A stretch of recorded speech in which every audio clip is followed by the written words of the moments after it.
एकच स्त्री जी साधी, सामान्य पण अत्यंत पवित्र होती.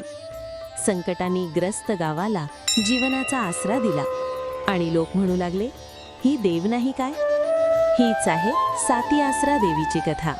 नमस्कार मित्रांनो, आज आपण जाणून घेणार आहोत साती आसरा देवी यांची अद्भुत आणि प्रेरणादायी कथा.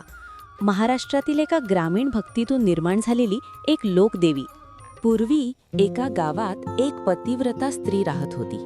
ती अत्यंत साधी पण मनाने खूप पवित्र होती. नवरा कमावता पण घरात दारिद्र्य, उपासमार आणि संकट कायमचीच होती. एकदा गावावर मोठं संकट आलं. दुष्काळ, रोगराई आणि अकाली मृत्यू सुरू झाले. लोक घाबरले. देवधर्म, नवसंकल्प झाले, पण काही उपयोग झाला नाही. त्यावेळी त्या पतिव्रता स्त्रीने देवाला साकडं घातलं. ही देवा, माझ्या आयुष्याचं सार्थक होणार असेल तर माझ्या बलिदानातून लोकांना आसरा मिळू दे. ती स्त्री सती गेली, पण तिच्या सतीत्वाच्या तेजातून गावाला आसरा मिळाला.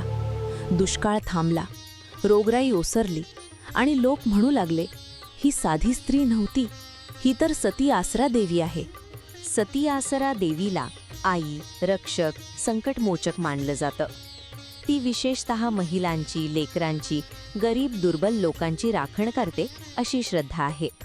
तिची पूजा नवस, ओटी भरणे, साडी चोळी, दिवा अशा साध्या पद्धतीने केली जाते. साती आसरा हे नाव का? सती पवित्र बलिदान, आसरा आधार, संरक्षण. म्हणजेच जी सती होऊनही लोकांना जगण्याचा आधार देते ती म्हणजे साती आसरा देवी. देव मोठा असतोच, पण कधीकधी देवत्व माणसाच्या त्यागातून जन्म घेतं.